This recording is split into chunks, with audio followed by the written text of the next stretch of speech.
Hi, my name is Sarah Hibbert, and this tutorial will be about getting your exposure right. In this tutorial, I will be providing you with 7 tips to help you get a good exposure every time you shoot. So, let's begin. First, before you ever click the shutter, you should check your metering and make the proper adjustments.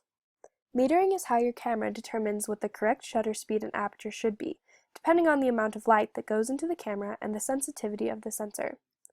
Every DSLR has an integrated light meter that automatically determines the optimal exposure. Use the light meter, which will appear in your camera similar to the one pictured, to select the proper shutter speed, aperture, and ISO. Second, if you are unsure of the best exposure during a shoot, or you want to ensure a proper exposure, like say at a wedding, where you may only get one chance to take a picture, it is a good idea to use exposure bracketing.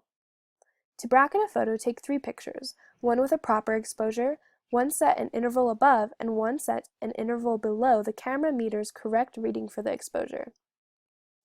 Auto exposure bracketing, or AEB, may also be available on your camera, which automatically brackets the shot for you. The third tip is to use the exposure compensation function in unusual or tricky lighting situations. This camera feature tells the camera to underexpose or overexpose the scene in stop increments, which can be useful. It is good to note, however, that it doesn't work when shooting in manual mode. The setting is usually found as a plus-minus symbol, as you can see in the picture on all SLRs. Fourth, it's always helpful to glance at the histogram in camera to get a quick overview of your photo's exposure. The shape and position of an image's histogram can instantly tell you the exposure and contrast of a scene. Once you learn to read them, histograms clearly show the exposure and whether you need to darken or lighten the next image you take. Fifth, change the metering settings if your camera isn't metering correctly. Different metering settings include center-weighted and average metering, matrix, evaluative, and multi-zone metering, and spot metering. Each is designed to meter for a different kind of scene. For example, spot metering is useful when you have a dark subject on a white background, or vice versa. Sixth, shoot in RAW file format for better quality exposures.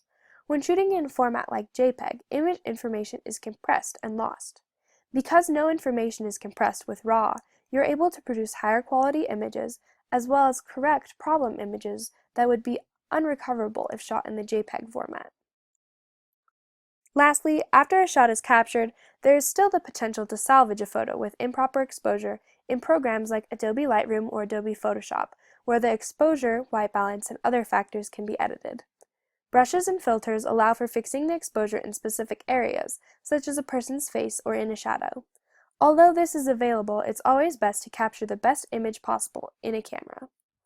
Editing is a good last resort option to get a good exposure. With these 7 tips, one can achieve higher quality exposures in camera and post-production. Metering, exposure bracketing, exposure compensation, using the histogram, changing the camera's metering settings, shooting in RAW, and post-production editing can all contribute to a proper exposure.